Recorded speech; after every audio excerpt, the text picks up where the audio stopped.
Olá, alunos do quinto ano de Direito da Unifil. Aqui é o professor Sérgio Meme, da disciplina de Ética Profissional, é, Ética das Profissões Jurídicas, né?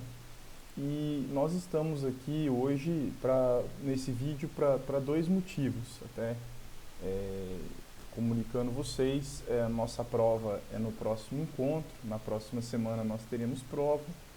Então, o motivo do encontro de hoje é para terminar um pedacinho do tema da aula passada que não foi possível concluir e também a título de revisão dos temas que nós vimos. É difícil fazer revisão, assim, eu não tenho por hábito de fazer revisão, a não ser, assim, casos mais pontuais, principalmente porque revisão demanda mais essa interação aluno-professor, mas a gente pode passar aqui pelos principais temas. Eu confesso para vocês que a prova ainda não está pronta, então não terminei. Então, na verdade, eu comecei a separar algumas coisas para a prova, mas não montei. Então, eu também não tenho assim a prova devidamente formada. Mas eu vou tentar aqui passar pelos temas que a gente já conversou, né? E após isso, após isso, a gente fala um pouco sobre, enfim, a gente termina aqui o tema que eu tenho para conversar com vocês e a partir disso a gente tenta passar aqui pelos principais itens de revisão. Apesar de que nem foram tantos itens, a gente estudou a sociedade de advogados, do advogado empregado, os honorários, as incompatibilidades dos expedimentos e a estrutura da OAB, que é basicamente os últimos temas que a gente vai estudar no estatuto, porque depois começam os processos dentro da OAB, né? E os processos dentro da OAB já são matéria mais a gente fala aqui por alto, mas principalmente os processos disciplinares, eles já são temas do Código de Ética, né? E aí então a gente acaba já entrando um pouco mais no Código de Ética e falando mais dele, né? Na aula passada, só a título de rememoração, nós falamos do Conselho Federal da OAB, da sua formação, né? O Conselho Federal é o órgão máximo que a OAB tem, né? E falamos que a estrutura da OAB ela é federalizada, ou seja, ela é uma estrutura federativa. Ela tem um órgão que é o Conselho Federal, que é a representação a nível nacional. Cada estado tem conselhos seccionais e esses conselhos seccionais se subdividem em subseções, cuja a extensão territorial não pode ser inferior a de um município. Não pode ser inferior, não quer dizer que para cada município existe um conselho seccional. Pelo contrário, geralmente os conselhos seccionais eles cobrem a abrangência de uma série de municípios em conjunto.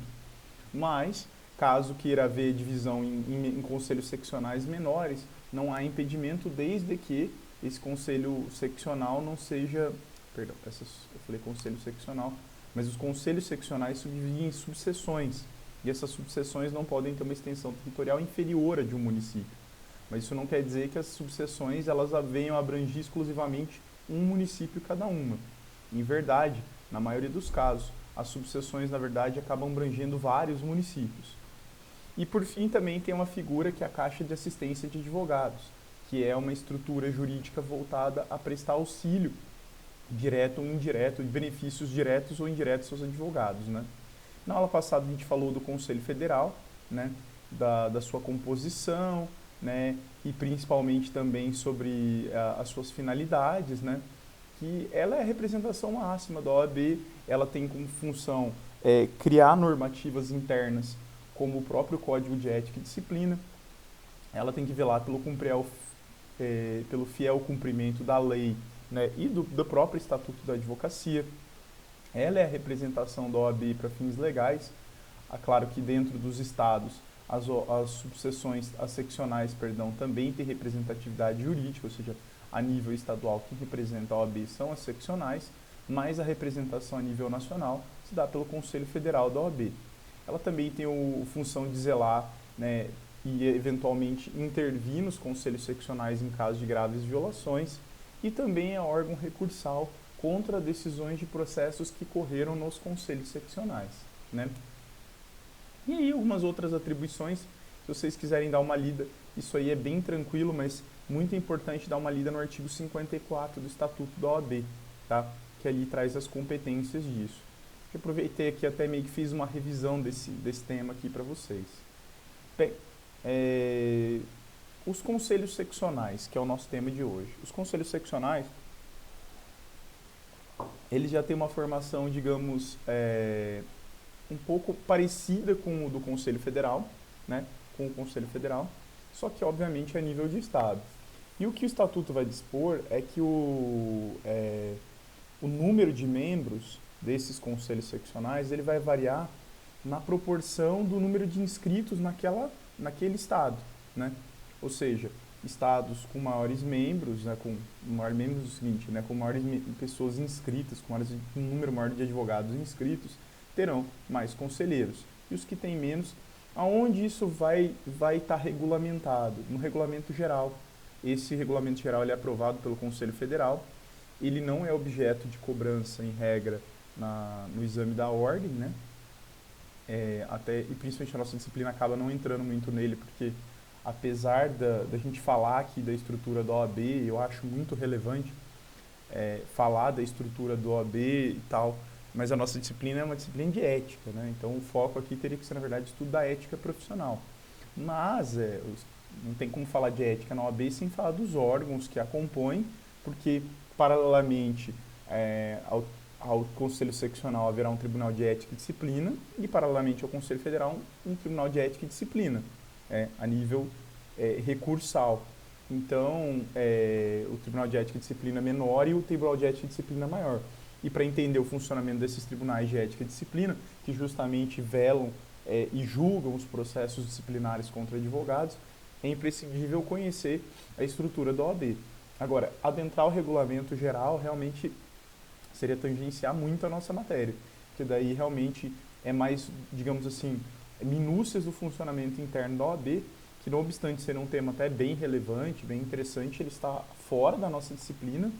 E aí também, para ser bem honesto, ele também não é um tema exigido em exames da ordem, ou seja, a gente estaria então fugindo demais da proposta da disciplina e aí também não podemos agir dessa forma.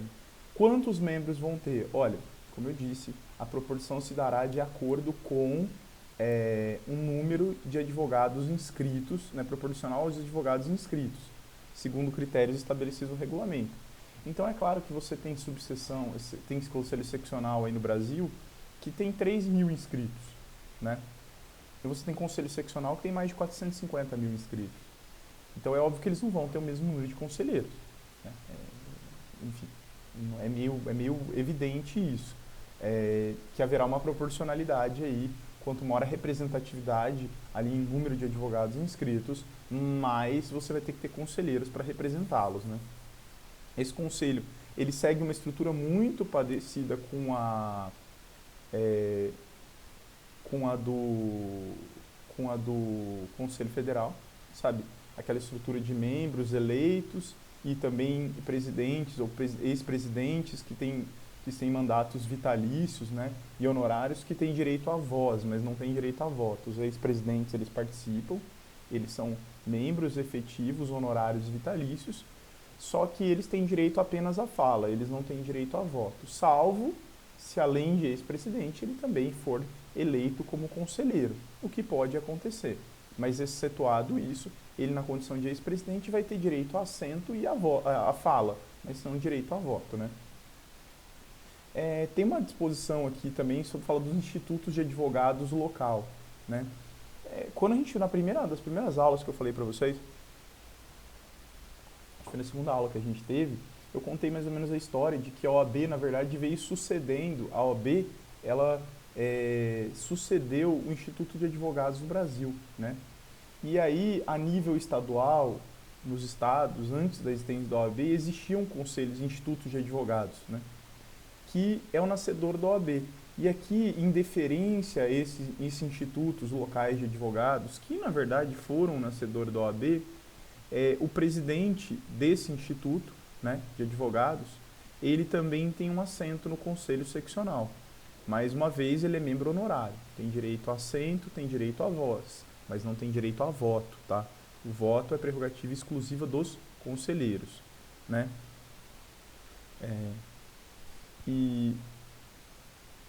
Bem,